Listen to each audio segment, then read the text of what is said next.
Welcome to Wednesday Night Musical Osmosis, where intellectual dissonant thought meets melodic euphonious reality. I am your musically magnanimous host, Nick the Saucy One Catsaurus, broadcasting to you live from the shadow of Hurricane Mountain here in Tennessee. And I also want to introduce my percussively proficient, say that 5 times real fast, co-host, calling in all the way from Charm City, Maryland, my pal Odell Norman. Merry Christmas, sir. You too, man. Merry Christmas. Merry Christmas. Be careful what you say, but, watch the whole thing. Yeah. We just did a War is Ho Ho Ho Hell episode last Sunday about all the political correctness and war on Christmas garbage.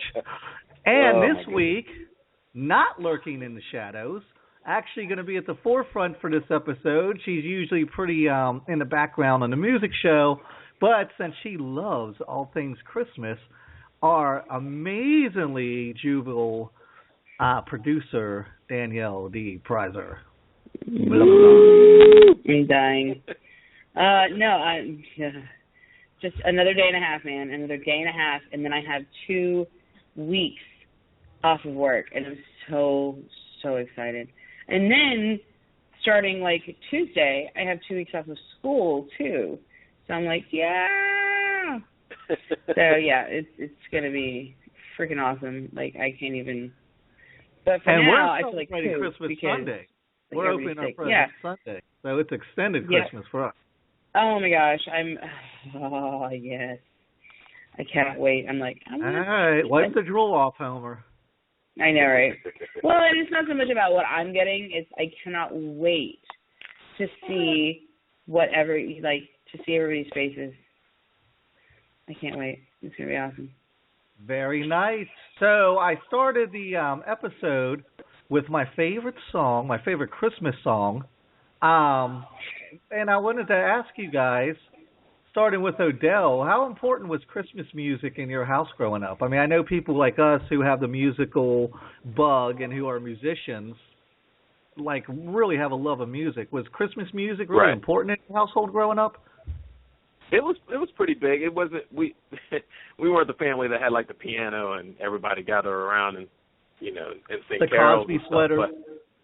Yeah, but no, it was important. We always played the holiday music, or we had it on in the car, and then of course my dad was in a choir for a while at our church, so they always did the Christmas, what's it called, the Christmas cantata thing, so that there was always that music that he would have to go over parts and stuff. So it was a pretty big deal, between that and then going to my grandparents and stuff, they always had the old 45s of the Christmas music and stuff like that they would pull out and listen to. So it was really cool. Right. It was That's encoded on our DNA, right? And I mean, I think that things like that, music class, I remember singing there was a man named Michael Finnegan, he grew whiskers on his chin again. All that stuff. Yeah. And music or Big Rock Candy Mountain, I remember singing that, and it was just like din, din, din, din, din, din, like encoding music onto my DNA. And in every Christmas time, my dad would play Christmas music, and that memory is just tied, consciously, subconsciously probably, to good memories with music. And I think that's why music drives people like us, right, Dee? Yeah, really. I mean, and I'm a music nut anyway, but especially when it's Christmas music, because everybody sounds good. Well, almost everybody sounds good singing Christmas music. Like it's really hard to screw it up. Oh no, there's some bands we're going to talk about tonight that have screwed it up. Well, that's true. No, I'm one of those people who forget decorating for Christmas. I love to decorate for Christmas, and it's awesome. And if I could afford it, I would have a Griswold style house. But I'm one of those people that as soon as Halloween's over, the Christmas carols come out. I'm just singing them everywhere, and I can't help it. I love it. Whistling them at work. I'm just yes. And it's weird. I've met a couple people in my life, and I'm not just even talking about Christmas music. I'm talking about I've met people in my life where I'm like, the question usually comes up: what kind of music do you listen to? Especially if you go out on a first or second date with somebody. And I've actually met people who've been like, I don't know, whatever's on the radio. Well, okay, let's dig a little deeper. What kind of albums do you have? I don't know. I got maybe 3 CDs in my house. This is back when people had CDs. It's amazing to me. I almost can't process it when I meet somebody who's like, I'm not into music. I hardly ever listen to music. That's kind of insane, right? I think it's weird. I know it's weird to us because, I mean, at least I think I can speak for all of us. Most of our friends that we've made is probably due to the fact of the music and the style of music we listen to. Meeting people in the same type of social circles, or going to different shows and meeting people at those shows, or you could have a friend. That's how we met, Nick. We had mutual friends. We didn't know each other until we actually hung out after a show. And Meat Men, 1994. Yeah. We could tell some stories about that evening. Woo, Nelly. Might get arrested.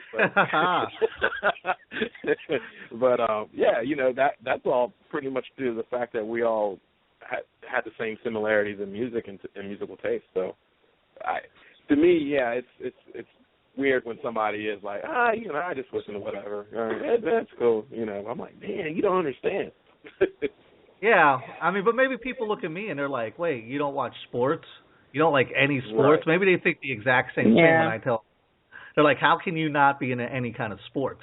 But I know you're into so you watch football, right? And we're like, no. Oh, okay, what about basketball? No. Golf? No. Tennis? No. We don't. WWE count? No, right? It's like, no, my sport of choice is board games. Yeah, it's yeah. All right, well, I let's think move people on give us to the this crazy segment look.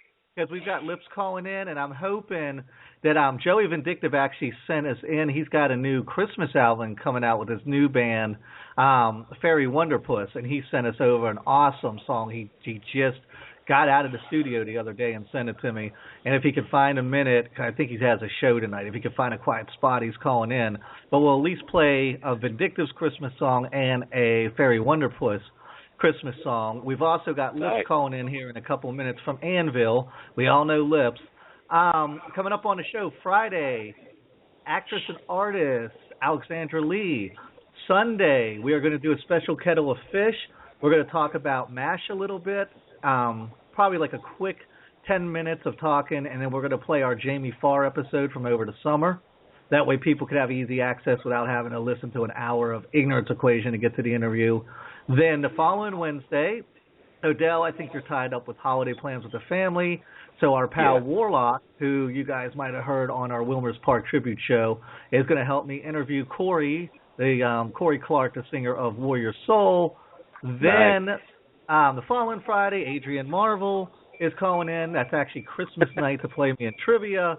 We've got the end of the year show coming up, the 27th, with William Sanderson from Deadwood, Newhart, True Blood. Of course, our buddy John Lear's calling in. He's got a new show on HBO called The Loop coming out. And you also know him as the Geico Caveman, Quick Draw, a million other things. D, you're going to be bringing back Dirty Minded Divas as a vodcast with Sheila, correct? Mm-hmm. Model Sheila Yeah, Shondell. it's super awesome. And then Nutty, presidential candidate, Vermin Supreme, will be here to talk about his dental hygiene re-educational centers and giving everyone a free pony if elected.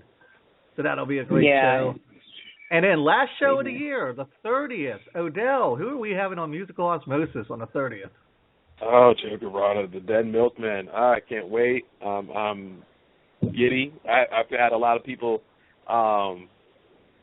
send me messages saying, "Oh my gosh, I'm 15 again." We'll be tuning in, so it's amazing. It's still amazing. The fact that I remember you saying, "Hey, I'm gonna email him and see what happens," and the very next day you're like, "He's coming on." Yeah, it's always surprising, like, when you reach out to people. Sometimes I have to talk to somebody for months, to get something to happen, and sometimes it's immediate, man. I guess it's all in the timing. So that's what the rest of the year is looking like for us. Let me dig into this before Lips calls in, because I had a question I actually wanted to ask you, Odell. I'm going to, a lot of metal bands have done Christmas. And D. Snyder, man, D. Snyder is a nut when it comes to Christmas. I mean that in a good way. He's got his D. Snyder play that he wrote, the Rock and Roll Christmas Tale, which has a lot of awesome stuff on it. He's got his Twisted Sister Christmas album, and that has just like White Christmas and I'll Be Home for Christmas, Silver Bells, just every Christmas song you can think of. And there's been a lot, I've got a whole list here of metal bands who have done Christmas songs. Now, here's what I wanted to touch on. Okay, so you got Rob Halford. He did "Oh Come Ye Faithful." Twisted Sister, of course, has done a bunch. Korn has done a Christmas song. And Alice Cooper's done "Santa Claus is Coming to Town." You've got, which one did Dio do? "God Rest You Merry Gentlemen," which is actually an amazing cover. Then you got these black metal bands, Venom doing "Black Christmas." I never even heard of this band before I pulled this list up. Coffin Fuck doing "Deck the Halls." And then you've got King Diamond, "No Presents for Christmas." Let me play a bit of this first. I can only stand 30 seconds of it. I'm going to play 30 seconds. And I remember when this song came out. And these bands, these black metal bands or satanic bands were always like a joke to me with their fucking upside down crosses on their face and sticking their tongues out and looking all evil. It's ridiculous to me. Like, and I remember, like, King Diamond had that song, "Grandma, the Family Ghost." That's, like, the only song. And I remember when he came out with this Christmas song. Let me play a couple seconds of this, and I'm going to read some lyrics for you, because this is amazing to me. Here's King Diamond.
All right, I think that's about enough of that asshole. Anyway, what was that? I must have gone Carol that one. Yeah, so but it sounds very evil and menacing, right? Oh. Mm-hmm. Listen to these it sounds lyrics. like somebody's gonna kill somebody. And that, you hear that and you're like, wow, this is really menacing. But listen to these lyrics. "Christmas time is here again. Santa needs a helping hand. We cannot find his evil sheet. to draw his lane for the night. So all the waiting Christmas trees going to hear their master sing, "There's no presents this Christmas, there's no presents. Tom and Jerry drinking sherry. Don't give a damn. Christmas time is here again. Santa needs a helping hand. Blah, blah, blah. There's no presents for Christmas." And it ends, "I'm dreaming of a white Sabbath." I don't understand what's going on with these lyrics. And I remember this song from when I was a kid, and I'd go over to my buddy Jason's house, and we'd watch Headbangers Ball, and he'd like, "Look at this, King Diamond Christmas." And, you know, but I never listened to black metal or anything, but, like, I'm just very confused. I'm sorry, I'm just very confused by the lyrics. And Venom has a similar song. I'm very confused that the lyrics are like sound like they're written by a 4-year-old. Tom and Jerry drinking sherry, you know, the cartoon, I guess, Tom and Jerry. Yeah. I don't understand. Can you tell me what's going on with this, Odell? Because I'm pretty damn confused. I have. It's one of those things they were like, okay, let's write something totally opposite of what we normally write, and that'll go down great.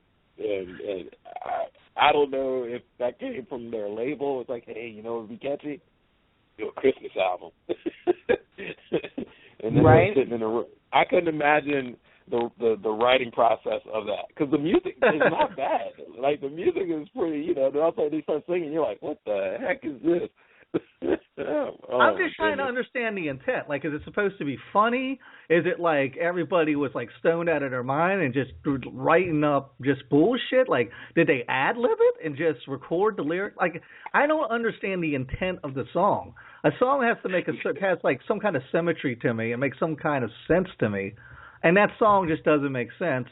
And here's what I wanted to ask you, Adele, because I'm not a particularly religious person. As a Christian who's involved in his church, when bands come out, like satanic metal bands, are those a band you can listen to? Or when a band comes out and just thrashes a Christmas song like this, is that something that at all is offensive to you? Or can you just listen to like a satanic metal band and be like, whatever? And I'm talking about the ones that are just like really trying to be satanic, not like when somebody says, Bon Jovi's the devil or whatever. Right. It doesn't offend me. I believe everybody has the right to say what they want to say. I personally I think it's funny, just from the view of, you know, everybody claims to be this, but you're still acknowledging the fact that it's Christmas.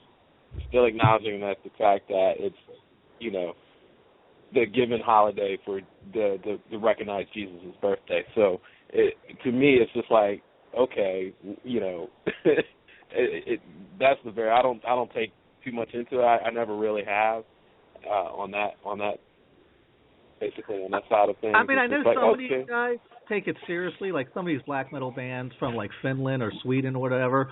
They have like those cats are really into it. But when you have a band like Celtic Frost or Venom or something, do you think those guys are really into it, or is it all just a show? I think it's more of a show. I definitely think it's more of a show. Just from like the lyrics, just from like you were just talking about the lyrics. I'm like, yeah, I don't know how many people they think we're actually going to listen to the lyrics. You know what I mean? They're probably like, they go out there and they do it, and they're like, nobody's going to listen to these lyrics. And then, you know, you come along, and you actually like, wait a minute, hold up, let's really like dig into these lyrics. And then you're like, you know, Tom and Jerry drinking sherry or whatever it was and stuff. You're like, okay. I never read the King Diamond lyrics before, so I don't know if they're all like that. I wonder now what 16-year-old Nick would have thought of those lyrics if he had read them then and not just seen the video on MTV and been like, oh my God, it's so evil, like looking through the cracks of my hand because King Diamond's jumping around like a fool with the upside down cross on his face. Anyway, speaking of metal, let's talk about a metal band that's actually awesome. Lips is here from Anvil. Couple quick things I want to say because he has a new album coming out. One, Lips, we did a show with Lips a couple years ago. He's the first person I've asked back that we had on the original round of Musical Osmosis because the guy is just so awesome. He is just oozing charisma. So I knew I wanted to have him on for Christmas because this was going to be a fun show. And also, you know, I always make the point, if somebody, like if aliens came down from space and was like, Nick, what is rock and roll? I'd say, okay, if you want to like epitomize what rock and roll is, pick up like a Queen album or a Who album. And if the alien said like, what's metal? I would say AC/DC or Anvil. Like they are straightforward, driving metal on metal. I mean, they're just metal bands. And I think it's incredible when you have the longevity of a band like Anvil, who every album you put it on and you know that you can expect that high-quality metal sound. So let me get Lips in here, but I just kind of wanted to preface the interview with that, about how much I think these guys just encapsulate what it means to be metal and how this band really works, based a lot on Lips' charisma and stage presence. I think he really is a driving force. So let me get Lips in here. Lips, happy holidays. Hey, how's it going, guys? What's going on? Hey. Merry Christmas. What is happening, sir? What is happening? I'm learning how to play my new songs. Nice. Nice. Very nice. And I want to dig into the album here in a second, but let me ask you something, because we were just talking about all the metal bands. We had a whole list here of Rob Halford, and Twisted Sister, of course, goes insane when it comes to Christmas songs. And Dio, just all these, Alice Cooper, all these metal bands who have done Christmas covers.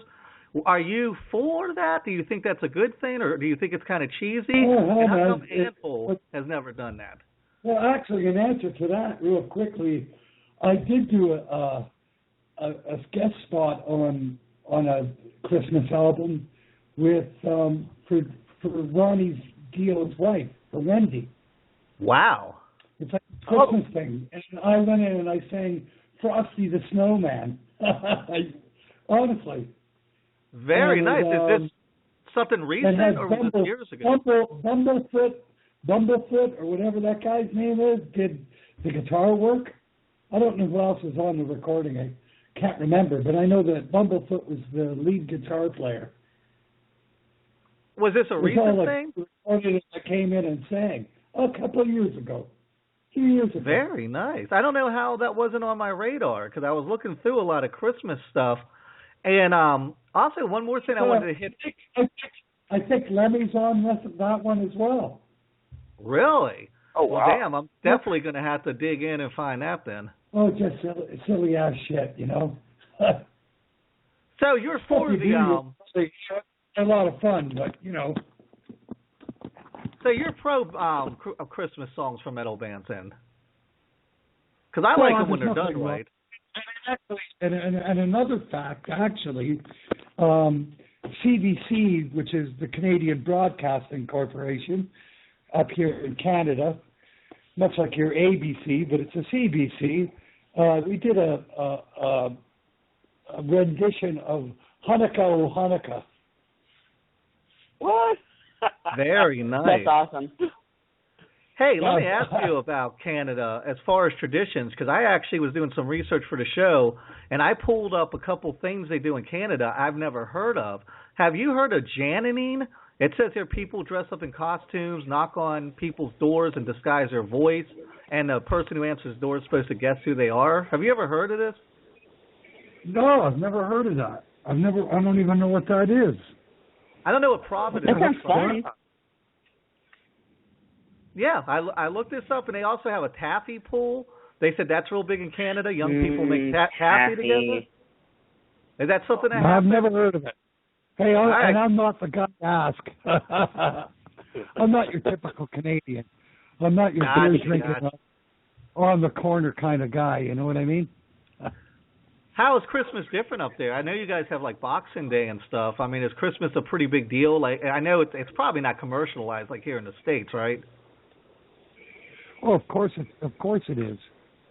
Oh, is it's it overly commercial? And Christmas lights on all the houses. How about that? Yeah, but I mean, are people duking it out for like a Tickle Me Elmo doll? You having riots at Walmart like they have here?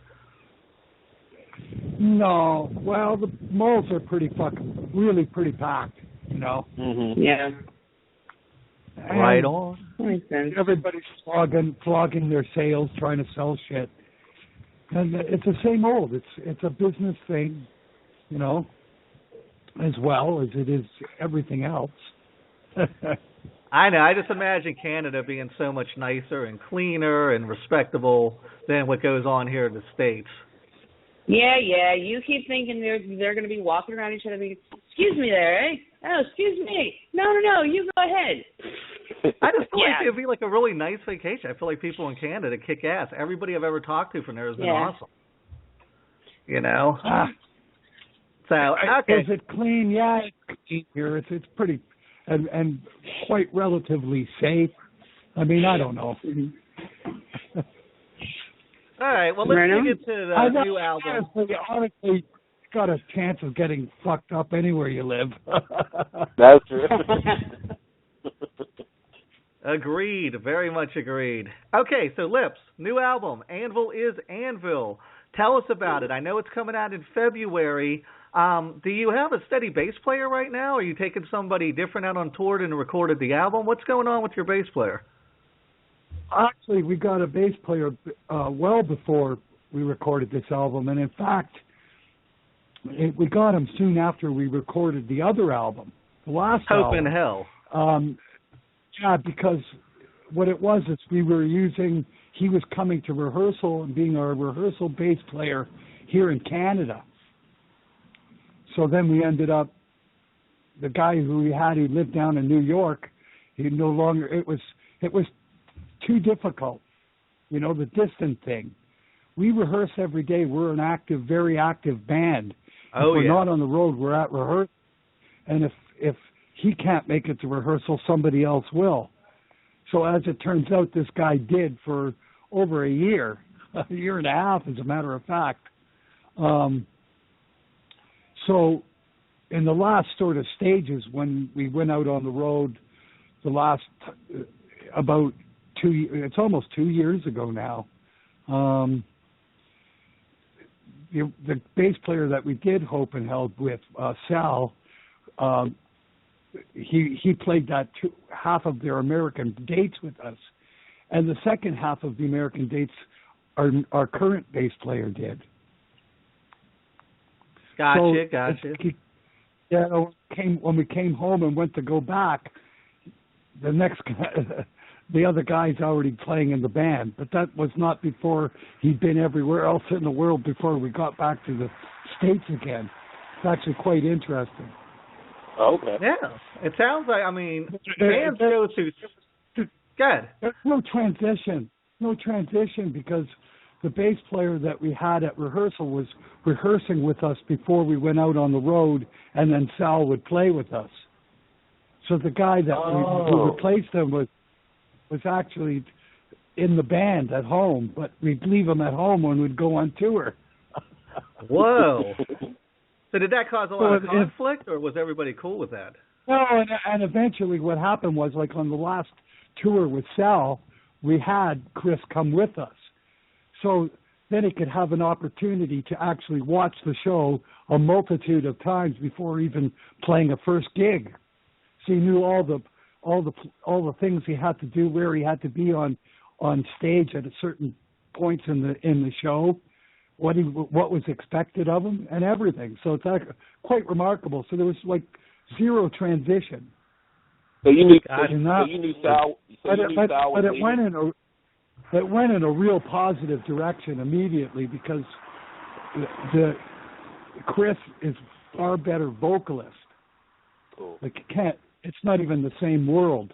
It's not the same world at all. It's somebody who sings really well and is very, very capable of creativity, all kinds of things, and just amazing harmony vocalist with the right kind of personality.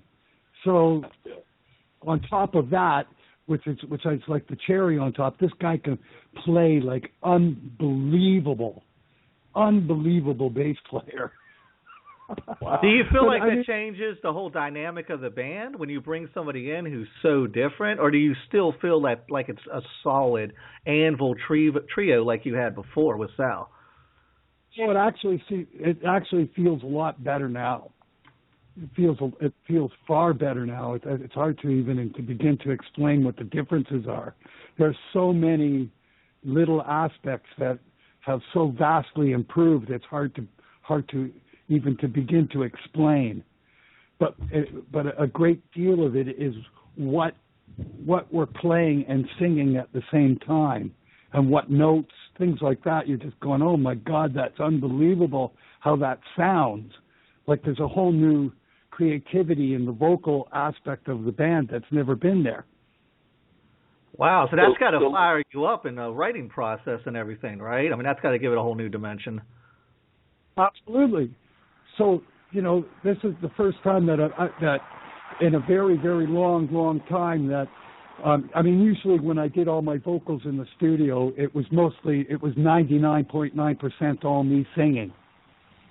And in the new album, what has actually happened everywhere where I might have used my voice as the harmony voice in right. a chorus line or something like that, now I've replaced it with the actual guy, another voice. Oh, cool. Which creates a whole other sound. That right on. Because it's like another entity. It's not something that's been there before, or it has been, but not in current years. It's more like the way that we were originally with Dave Allison. His voice is more in that world of kind of voice, which is the perfect underpad for my voice. It's to find the right combination of voices to fit together is really, really a magical thing. Where are you going to find that? It happens by chance, where you get a guy who can sing. Lots of guys can sing, but how many guys can sing with me and sound like a third guy? Like we've created a whole new entity. That's very good point. Magic. So that brings me to my next question, and that's a perfect segue. Anvil is Anvil. I feel like that's one of those kind of titles that says, here's where the band's come full circle. Is this like a full circle album where you feel like you've completed the journey to a certain extent?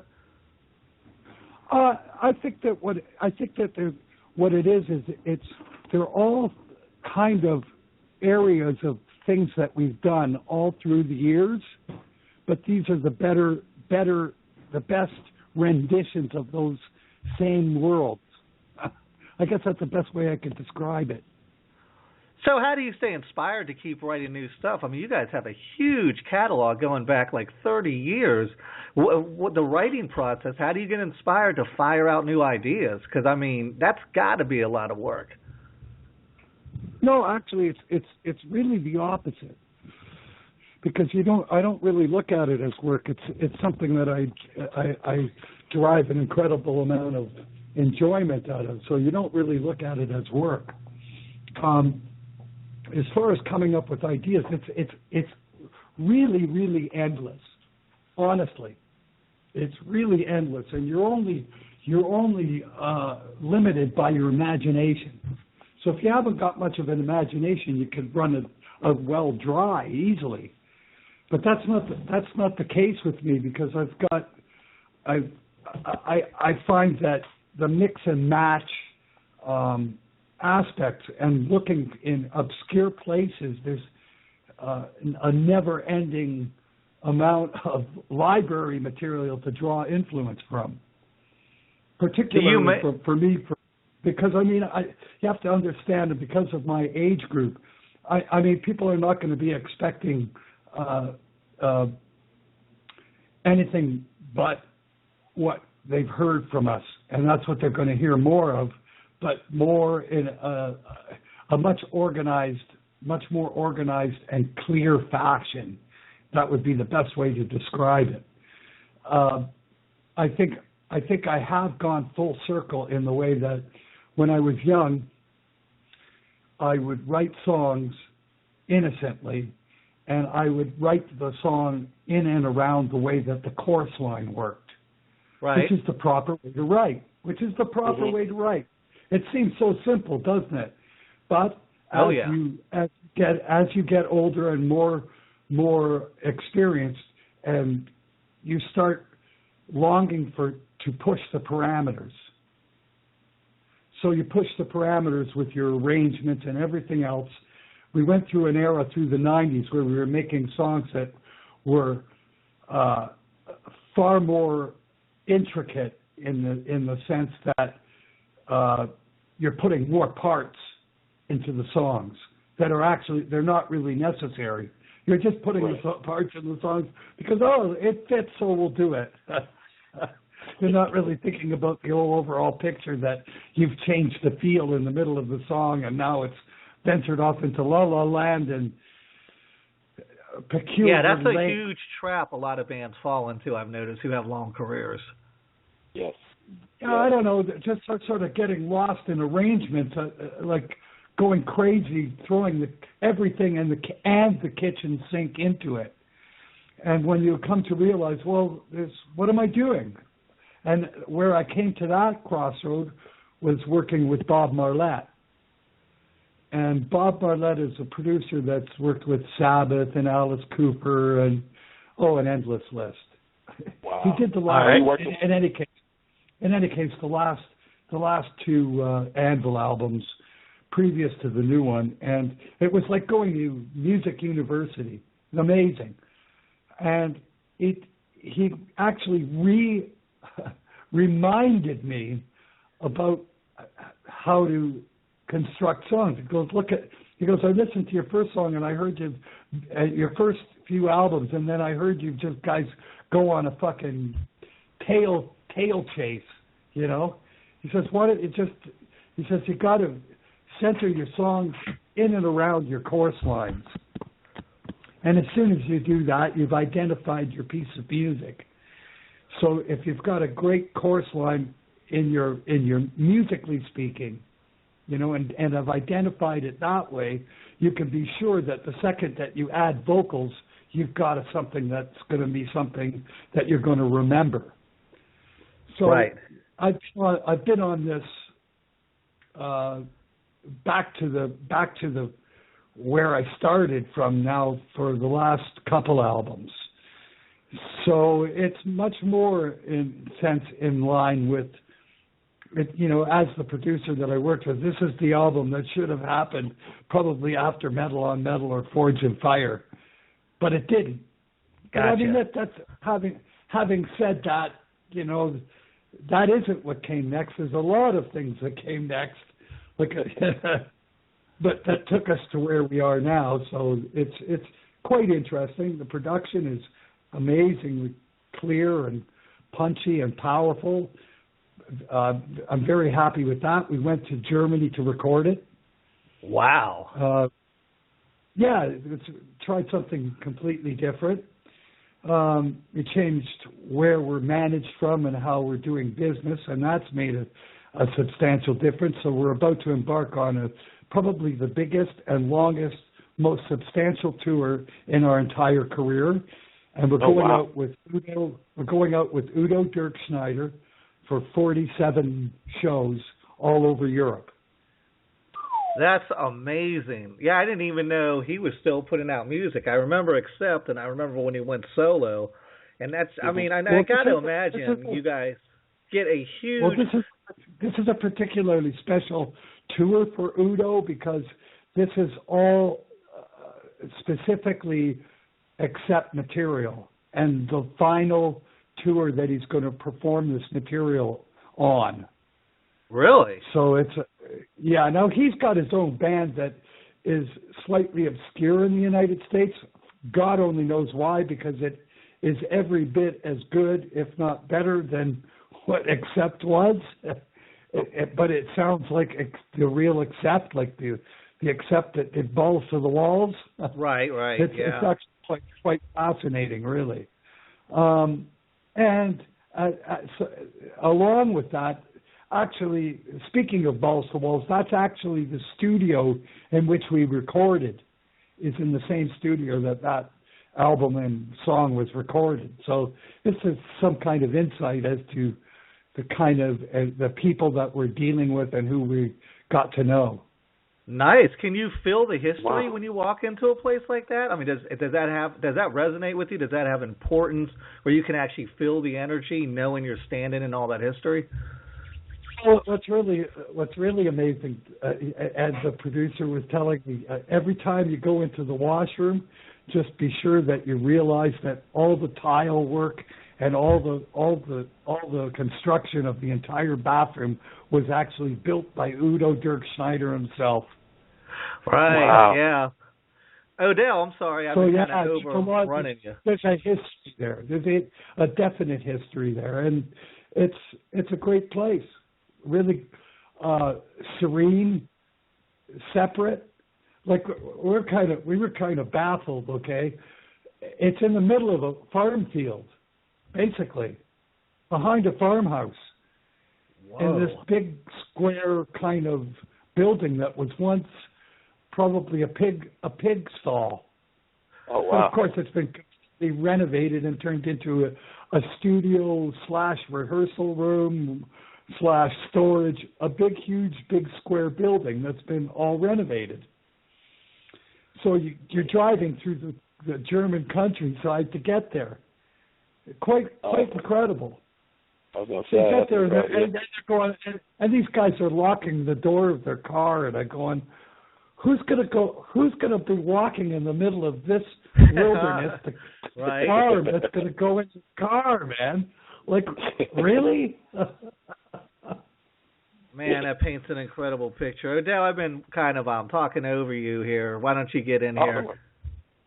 Oh, no, I just wanted to ask, is Bob doing this album too? Or are you recording with him again? Or Pardon me? no, I was wondering if Bob was doing this, recording this album as well. No, actually, it was a guy by the name of Martin Pfeiffer, Okay. who is the producer of the last Udo Dirk Schneider album, which is called Decadence. Okay. When you guys play shows, what does the crowd look like? Is it still a lot of old school people who've been listening to Anvil for 30 years? Are you seeing a lot younger crowd come out? And what's the energy level like, difference between the younger fans and the older fans? Well, it's actually quite a phenomenon for what has happened as a result of the film. There's been an influx of younger fans. So yeah, I bet you see everything from teenagers and sometimes entire families, depending on what the venue allows. But in all age venues, you can actually see entire families showing up. Wow. And we have meet and greet, and you're meeting, 8 and 10-year-old kids, and you're going, wow. And that's happening, So I imagine, at festivals more so than in the clubs, right? No, even particularly when I talk about things like that in America, we did a few all-age shows, and this is what the case was, and a lot of underage kids coming, and a very, very mixed crowd, and it's a really great thing. That's a really great thing to be able to actually to witness. So do you find yourself now still having people walk up and say, man, I love the Anvil movie, and I'm here as a direct result of that? Or are you guys kind of being separate from that? It's been, 3 or 4 years since that movie came out. Are you finally... Well, far more people have seen the movie than ever heard our music. And far more people have not ever seen the band. Right? Wow. So there's a lot of playing to do yet.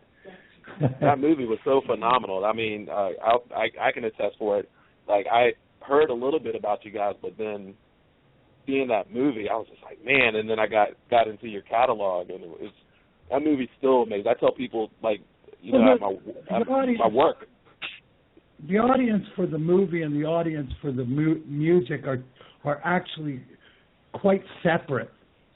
Yeah. Because you got to realize that there are people that are into country and western or into anything else but metal, and they watch that movie. They may be very much fans of us, and in fact, that's most of the case. And when if I walk down the streets in New York or in some of the major cities in the United States, I get stopped by people that are certainly not metalheads. Right. And they're probably, they're going to be the kind of people that are going to bring their kids and the family to see us at the local club. You know what I mean? They're not really metal people that are particularly looking for our music or anything like that. And in most cases, they don't realize that we put out 2 other albums since 13. They don't, even though they saw the movie and they claim to be fans, they're not really in tune to what we've been doing. Gotcha. Now that is not a reflection of what of necessarily the band's fault. You have to understand that when we put out records, it's only publicized to the metal audience in places where only the metal audience sees it or knows about it. So even if these people thought, wow, they have no idea it's there because it's not ever advertised in the mainstream or in places where it's going to be visible or heard about. So it became quite a separate thing. But having said that, the aspect of the people that have gotten to know us for our music, that has intensely increased.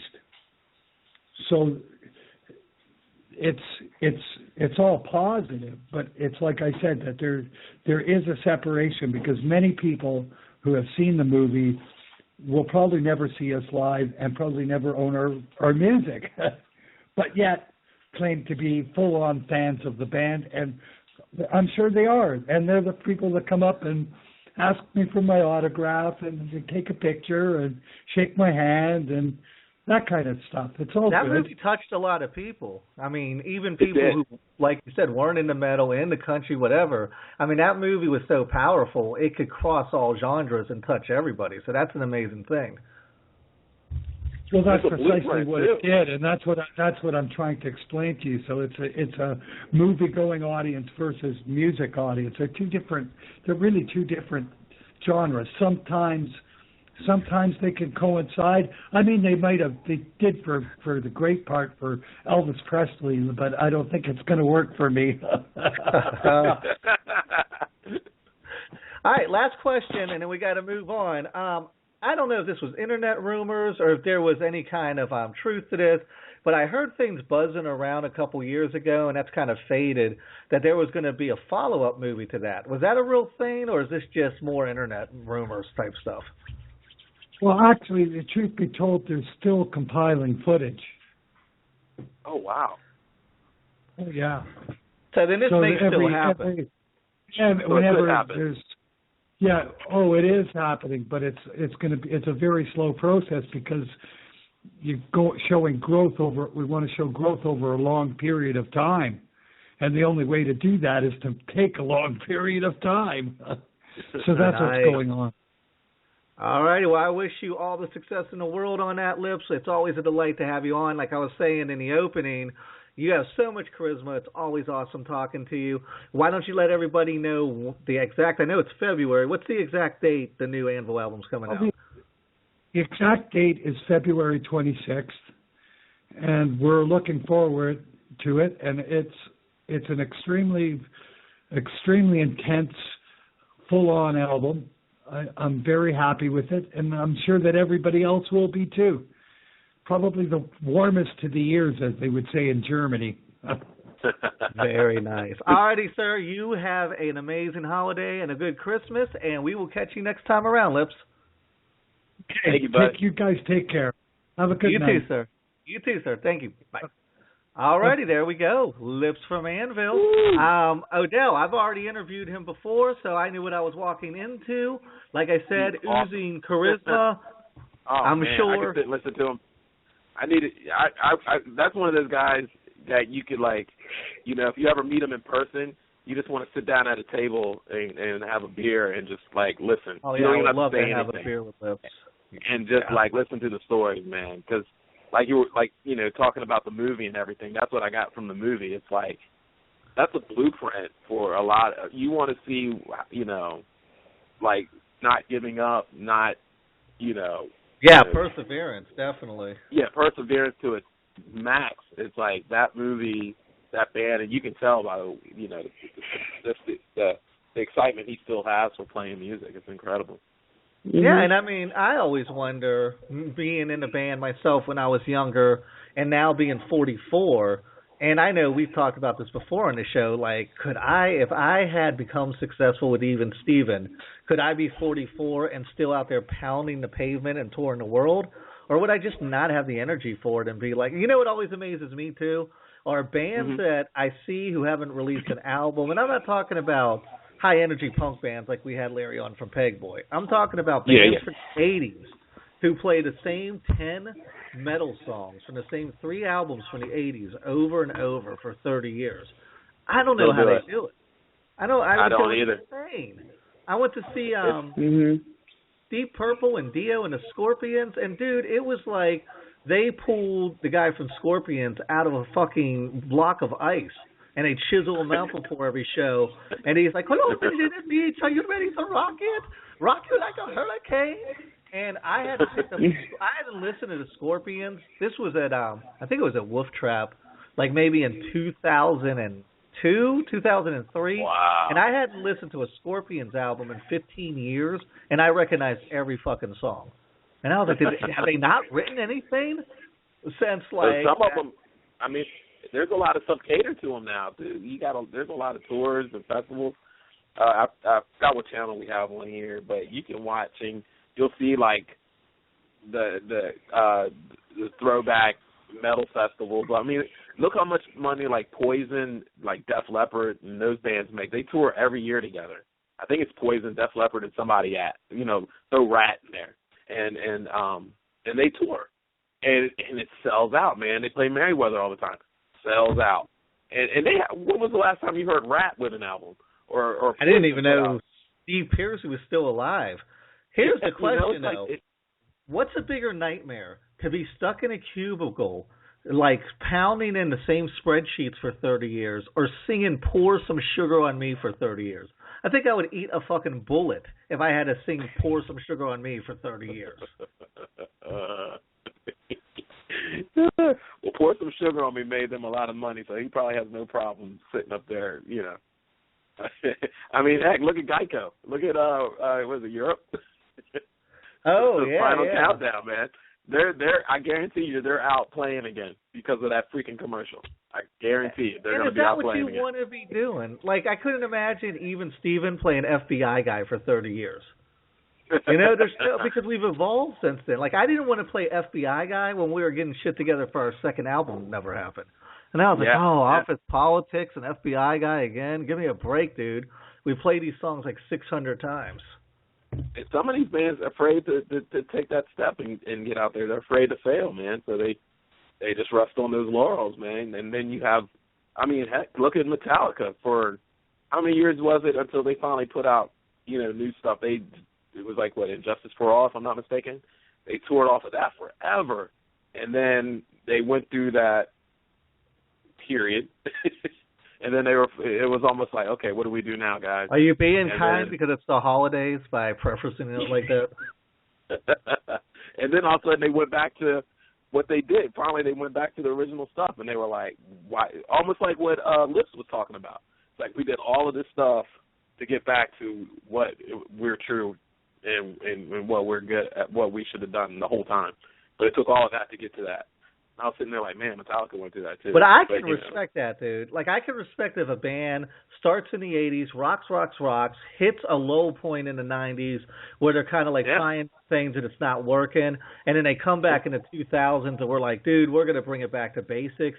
But when a band says, okay, we've got these 3 albums that are awesome from the 80s, so I'm just going to fucking play You're in Love or Round and Round for the next 30 years. I can't wrap my brain around how somebody can do that. It's No. the money must be nice. Right? All right, That's not we've the got only a reason to call do it. coming in. I It's believe fine. it's my co-host from Sunday. Fern, It Merry is. Christmas. I'm sure you are wrapping presents and baking cookies and all that good stuff, right? No baking today. Merry Christmas, everybody. Happy holidays. Yay! I try to be as PC as possible. Merry Christmas. I don't know which is PC. Is Merry Christmas PC or is Happy Holidays PC? Well, I was actually using sarcasm. A dude today wished me a Merry Christmas like twice when I walked out of Sears. Like he said, Merry Christmas. I said, thank you, you too.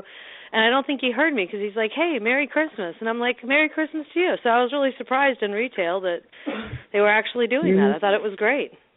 You know, you should have just screwed with them and been like, how dare you? How dare you say Merry Christmas? Yeah, I should have looked at Oh, I'm an atheist and I don't celebrate anything, period. I'm not American, so I don't celebrate the 4th.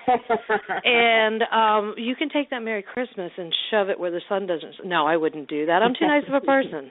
You are nice. It would be really funny, though. Cautiously nice.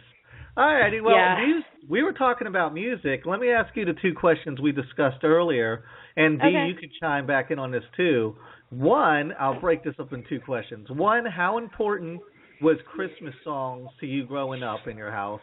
And two, what do you think when metal, or in your case, you probably listened to a lot of rock growing up, what do you think when rock and metal and punk bands redo Christmas songs? Cheesy, or is there some relevance to it?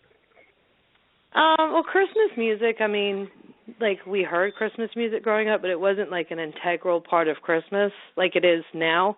Like with my kids, we put on Christmas music, get hot cocoa, and we go Christmas light hunting, which is just basically driving around in different neighborhoods and checking out all the cool stuff on the houses. And we put Christmas music on when we decorate the tree, and Christmas music on Christmas morning. Or, you know, my son actually goes to sleep with Christmas music on. He was so excited after Thanksgiving when they started playing it. Like it's been on that station forever. So it's much more of an integral part now than it was growing up. But that's just because I'm a freak for Christmas. I'm like a huge 4-year-old. So, you know, I want my house to be seen from space. Yeah, I love it. But as far as the rock bands, you know, I really haven't heard a ton of remade Christmas music. I do like TSO. You know, Nathan loves TSO, so we do, you know, rock it out to some of that. But, you know, I think if they decide they want to do it, I think it's kind of cool. You know, they're just trying to integrate into mainstream perhaps, and some people might look at that as the quote-unquote sellout, but you know, I mean, if they feel like it's something they want to do, I think it's kind of cool. I'm not a judgy person, so, you know, to each their own. Rock it out if you want to.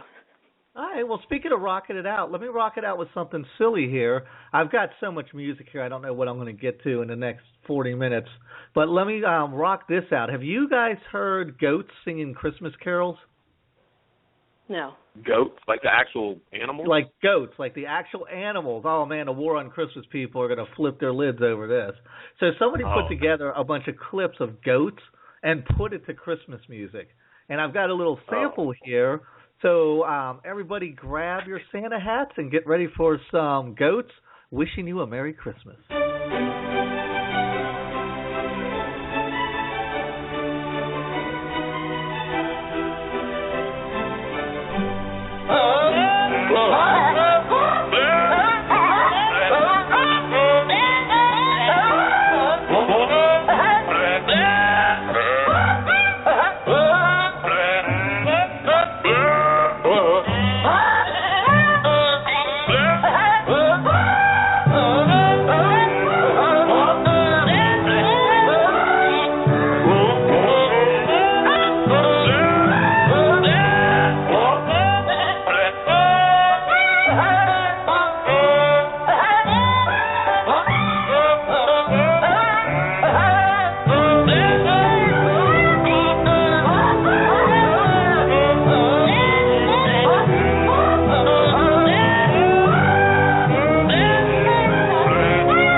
Hot damn. If that doesn't get you into the Christmas spirit, then you are heartless robots. Move over, cats. Dog. Yes, that annihilates cats. Fern, you got your new Yes. Christmas album? Wake your kids up at 5 a.m. Christmas morning to that. Blast in on your sound yeah, system. I'm going to try to drag their butts out of bed in the morning with that. That's great. But then again, I know you're a big fan of the goat, so. I am. I used to have a goat that lived in my closet named Gabriel when I lived at the beach. And the SPCA raided our house and took him from me. And that made me sad. But that's a story for another day. Alrighty, I want to move on to the next section. We were talking about a lot of metal songs. I guess you didn't know, Fern, how many metal songs. You know, Twisted Sister did a whole metal album. And hopefully Joey's going to call in tonight. He was in a band called The Vindictives who did some Christmas songs. And then he's got a new band called Fairy Wonderpuss. And they were in the studio this week, and he actually just sent me a song. But, you know, Judas Priest, Rob Halford has a Christmas song out. Scott Ian from Anthrax, Alice Cooper. Are you surprised, Dio, so many metal bands have Christmas albums out? Yeah. Dude, I had no idea. That's kind of crazy to me. That's pretty amazing, right? Wow. Just, wow. Yeah, that's like, how have I not heard any of this? I don't know. I feel like maybe perhaps I do live under a rock. Holy God. Well, try they to don't use play it on the Google radio. sometime. Like, they just don't. Well, here's some Twisted. I'll give you a couple seconds of this. Here's some Twisted Sister. Yeah. It won't play. Is it playing? There it goes.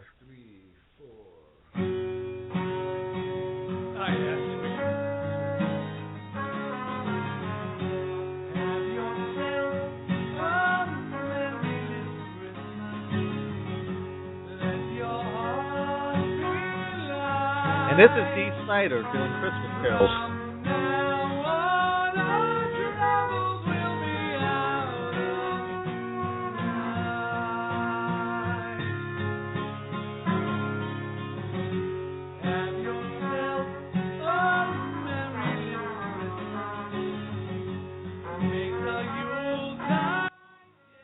So what do you think, Fern? Fan of metal acts trying to mix it up Christmas-wise or cheesy? Dude, seriously, I got to be honest with you. I'm still trying to digest Twisted Sister and Trumpet together. Like, I'm just trying to wrap my brain and my stomach around that right now. No, I'm not a big fan of that, I got to say. I mean, I appreciate music. I suppose it has its place somewhere, but no. It kind of sounds like damn Yankees doing a Christmas song, not Twisted. That's weird. I thought it was extreme at first. Well, let's do There you this. Let's get a little bit more modern. Here is Every Snowflake is Different, and I didn't know, but this song, what kids show is this from? Like, isn't this from a children's show? It was from Yo Gabba Gabba. Yeah, that's their, really Christmas special. Yeah, My Chemical Romance. It's like Linus loves this song. I would not think that My Chemical Romance would be on Yo Gabba Gabba. Oh, Like, they have hear some unique bands. They have some great Odell bands. sent it over to me, so let's give a listen. What? You guys tell me if you think that this is Yo Gabba Gabba worthy.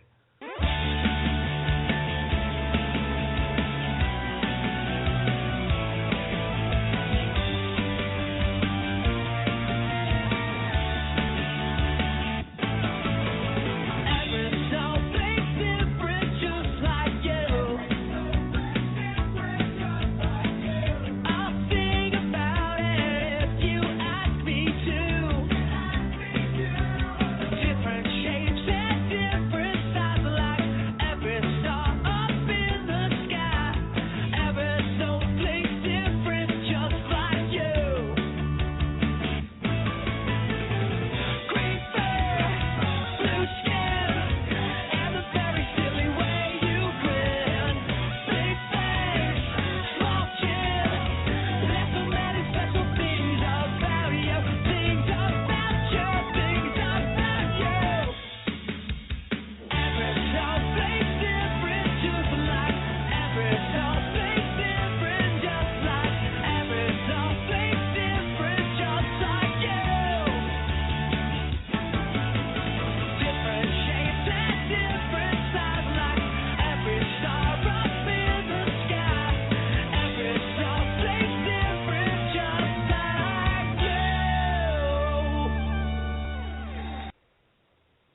There you go. I'm not a big My Chemical Romance fan, but that song's pretty rocking, right? Love that No. song. No. No. Wow, No. you're dead inside. Oh, no. It's just, oh, God, that is so monotonous and just, like, I felt like I was beating my head against a brick wall. Dun, dun, dun. I mean, it was just like, I don't know. I like metal. I like, heavy stuff, and that's kind of what I listen to, but no. Fair enough. I think that was enough. I've heard enough of that for a lifetime. I'm good with that. Okay, you want some metal? Well, Here we go. Here's some Venom. Black Christmas.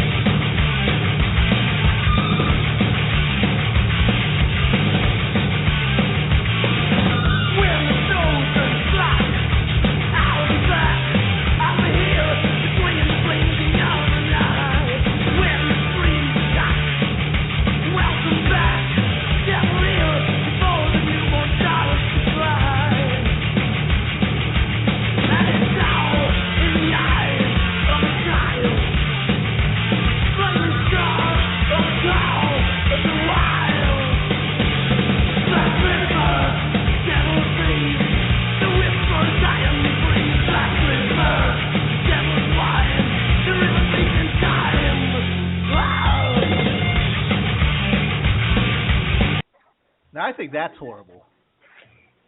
Yeah, that wasn't fantastic either. Well, where are you digging this stuff up? Digging is the operative word, because some of it sounds like it's died.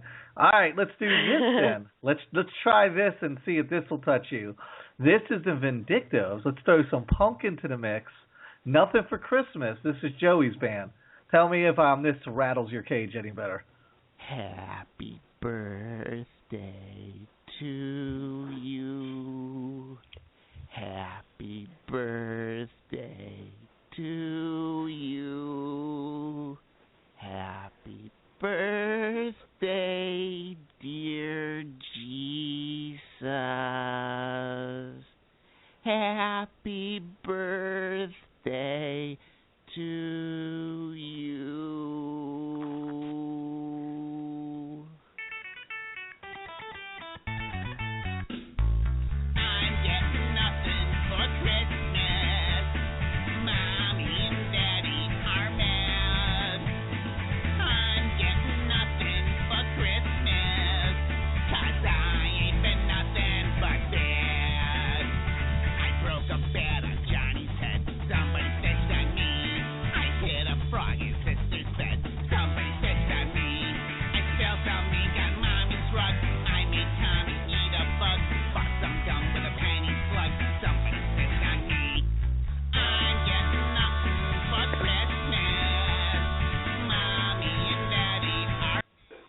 Alrighty, a little bit better for you, Fern?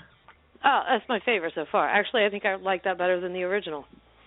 Well, there you go. Yeah. Right on. Yep. Once again, punk rules, right, Odell? Punk That's always it. wins.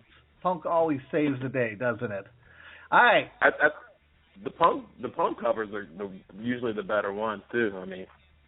Yeah, and I've got a Bad Religion one here, too. I'll play that in a moment, a bit of it in a moment. Hark the Herald Angel Sings. But let me go over this list real quick. This is Rolling Stone's best Christmas songs of all time. I think there's about 12 of them here.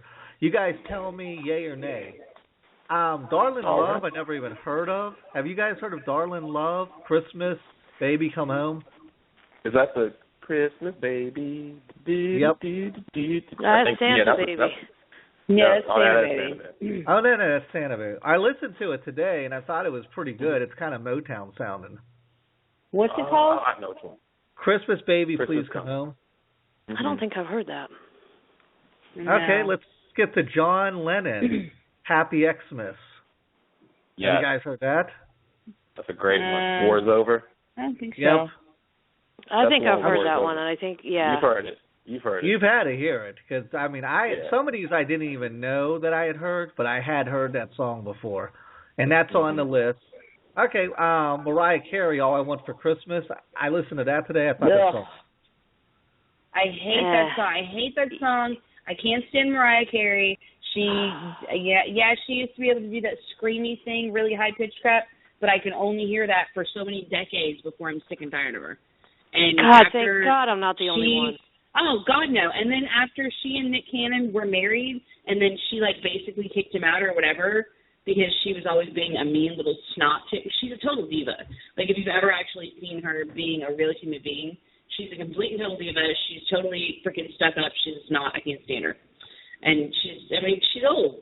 She's like, so you're happy Eminem just... Huh? Oh. You're happy Eminem yeah, just... it's hilarious.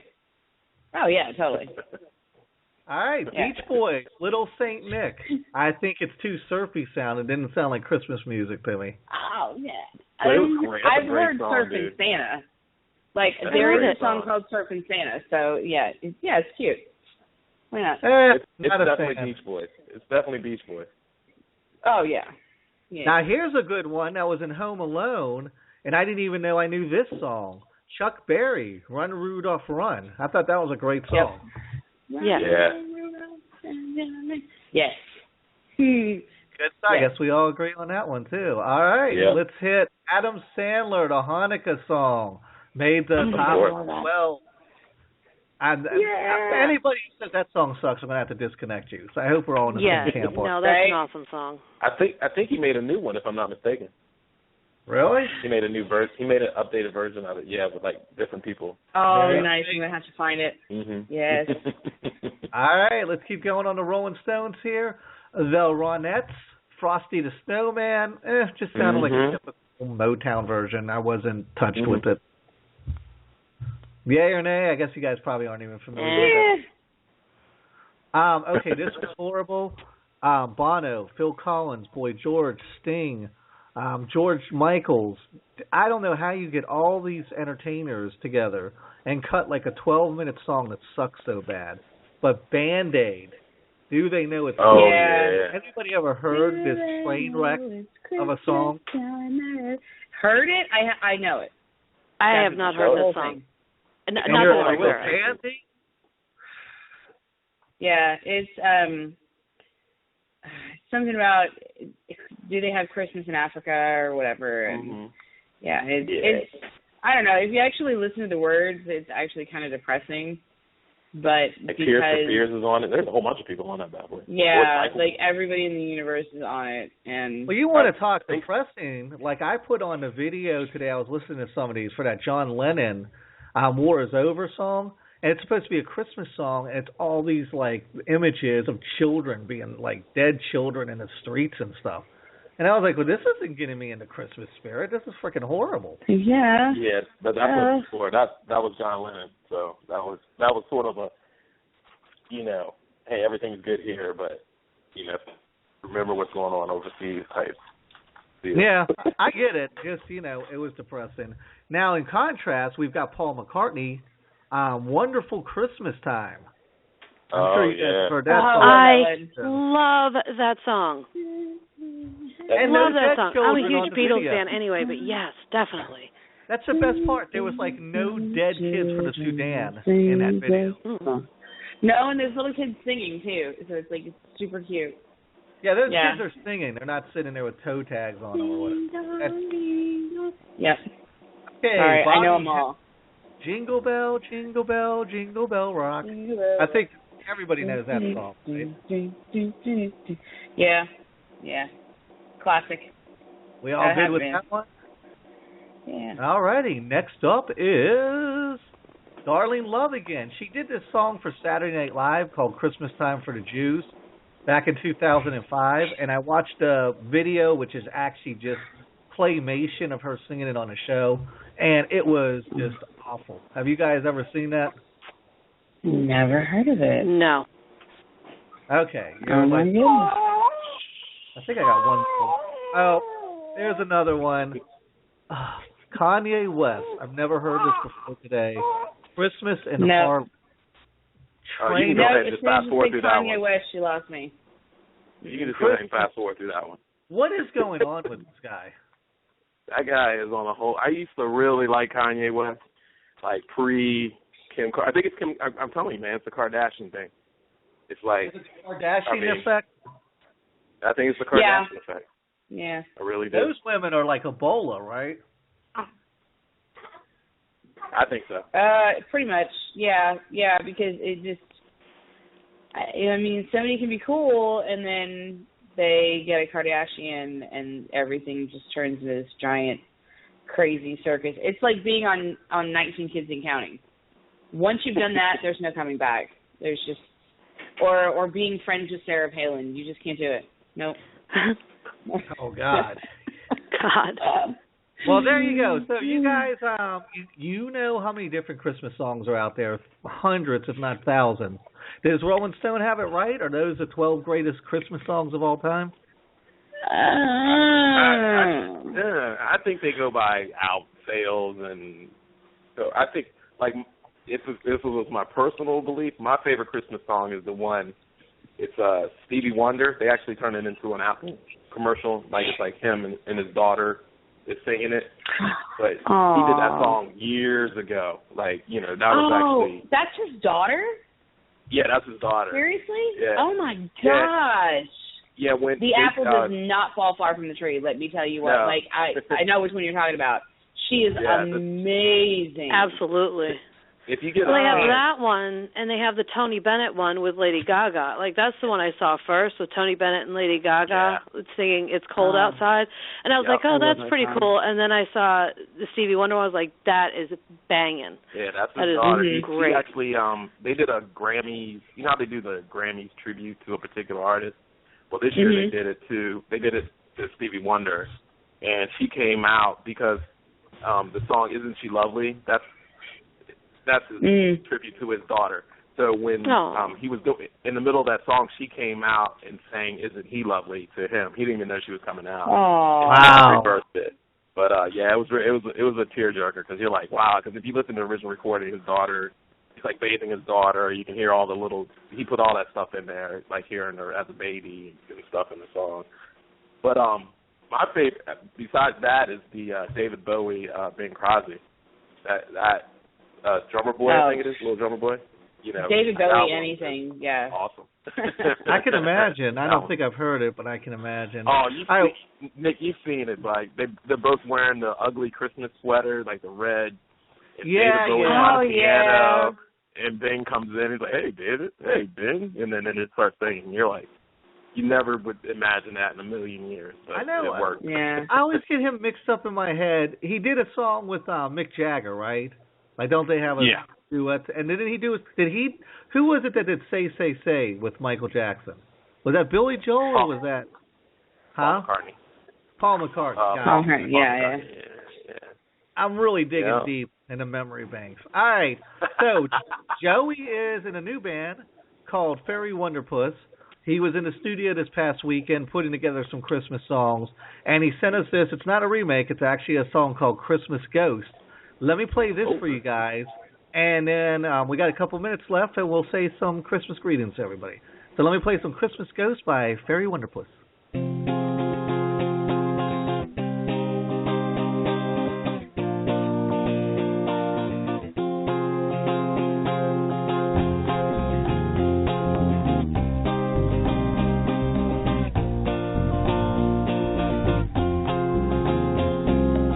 Have you heard the story of the Christmas ghosts? They're scarier than many and haunted more than most. When I was just a baby, they looked at me and laughed. And every year at midnight, I pray this day will pass. They always track me down and follow me around. I wish they would stay buried underneath the ground. Beneath the frozen dirt, inside a cemetery, far beyond the fields, in a God-forsaken prairie.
Christmas ghost across the land. A Christmas ghost in the sky. Christmas ghost, kiss me goodnight.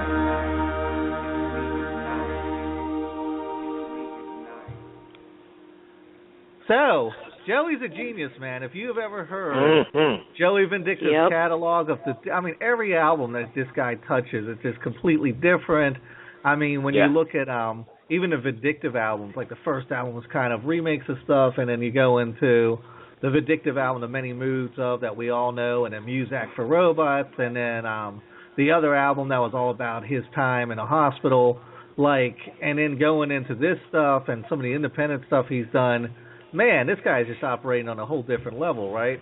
Mhm. Oh yeah, that was really cool. I like that a lot. That was really good. Yeah, it's like I said, man. I'm blown away. When he sent that to me, I took a listen. I was just blown away. Wish he could have made it in today, but hey, I knew he had stuff going on, so I was just keeping my fingers crossed. We've got 8 minutes left. I want to thank everyone for listening tonight. I know the format was a little rushed, because I had so much Christmas cheer I wanted to spread tonight and talk about. But I do want to wish everybody out there in Ignorance Equation Radio land a Merry Christmas, man. These are turbulent times. I know Fern and Dee have been helping me go through some things. I don't know exactly how I want to tackle 2016.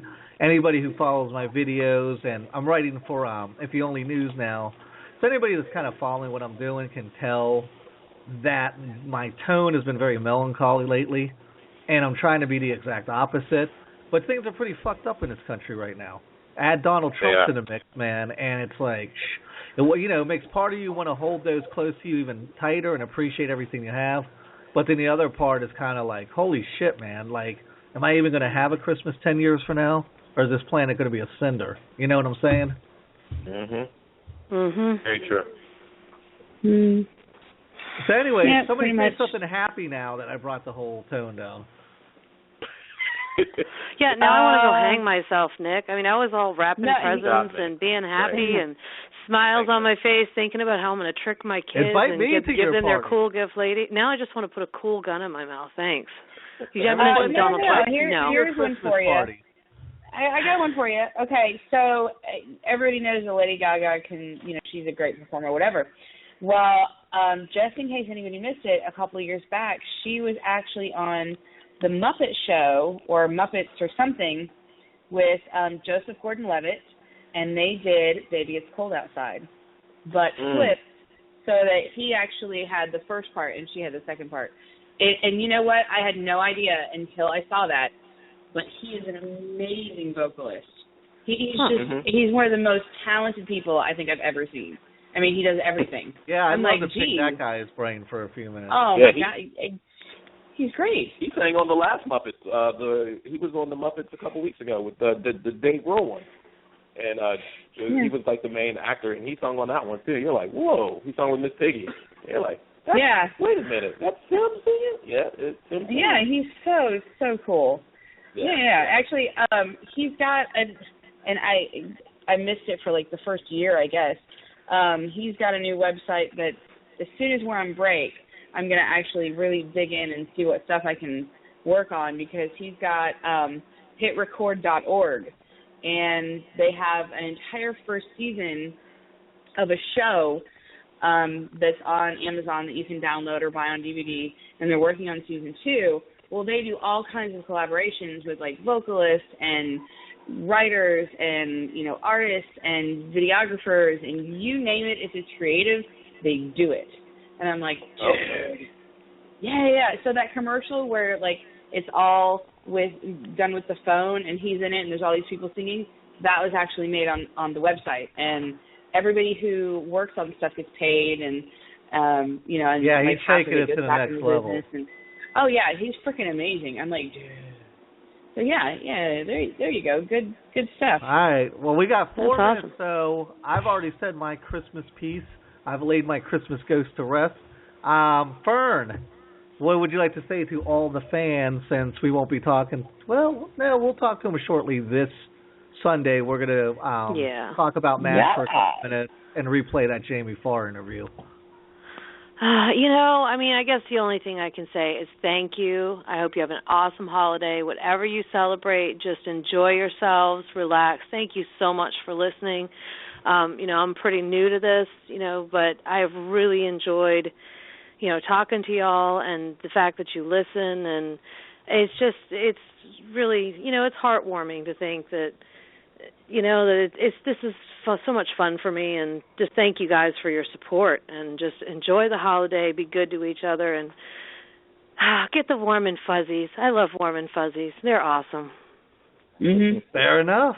D, mix it up. What do you want to say to the fans? Okay, waffle iron, tater tots, and cheese and bacon. No, because you scroll through stuff. You can do tater tot mac and cheese with a waffle iron, and it looks amazeballs.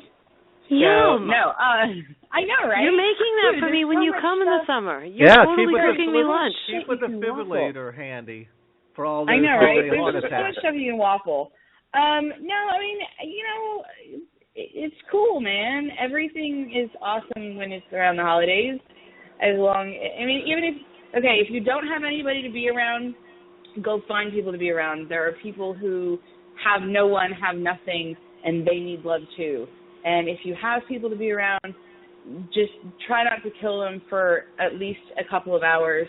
And just remember, dude, what if I never saw them again? Because they're, if you're related, life is fleeting. You gotta love them anyway.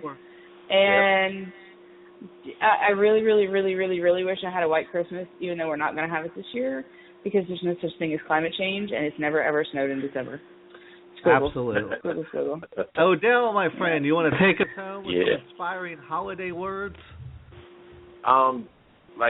Just first off, Merry Christmas to everybody. These times are a little crazy now, so, definitely can't take anything for granted. So, hug your family members close, your friends close, maybe step away from the grand soapbox that we call Facebook for a while, and just and just enjoy your family. Wait, you can live without Facebook? You can be a separate entity? You're not on Facebook? No. Well, it's funny because there's things now. It's like, try to get away from Facebook for 2 days, see how your life changes. I'm like, man, no. What happened 8 years ago? But yeah, man, just enjoy. Kids are growing up; they're not getting any younger. So these holidays, man, they're very special because eventually, the kiddos are gonna be like, hey, we want to go out here. We're gonna hang out with our friends and do this and stuff. And you're gonna look back on these times when they're little ones, anticipating Santa and anticipating watching the cartoons on TV with you and all that good stuff. So just enjoy it, man, because times are crazy. Stuff is crazy here in Baltimore right now. So it's just Yeah, Hung Jory and the Freddie Gray case. Not to get political, but astonishing to me. Yeah. So it's very astonishing, but it's just one of those things where it's like it's definitely the time to really try to be close with family and friends and just enjoy this moment because, like you said, nothing's guaranteed nowadays. So. Very well. All righty, guys. I want to thank all our fans. Everybody for listening. Once again, I've said it a million times, so I'll end on this. The show is only as good and entertaining as our guests and only as successful as you, the fans, allow us to be. So thank you and Merry Christmas. Please be here Friday. We're going to be playing trivia against Alexandra Lee, Christmas trivia at the boot.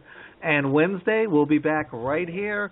Adele will be doing family stuff, but I'll be here with Warlock, and we will have Corey on from Warrior Soul. And we will end with a song that Odell sent me. Here is some Bad Religion, one of my favorite bands, doing Hark the Herald Angels Sing. Merry Christmas, guys. You too, brother. Hark the herald angels sing, glory to the newborn King. Peace on earth and mercy mild, God and sinners reconciled. Joyful all ye nations rise, join the triumph of the skies. With the angelic hearts proclaim, Christ is born in Bethlehem. Hark the herald angels sing, glory to the newborn King. Christ the highest heaven adorned,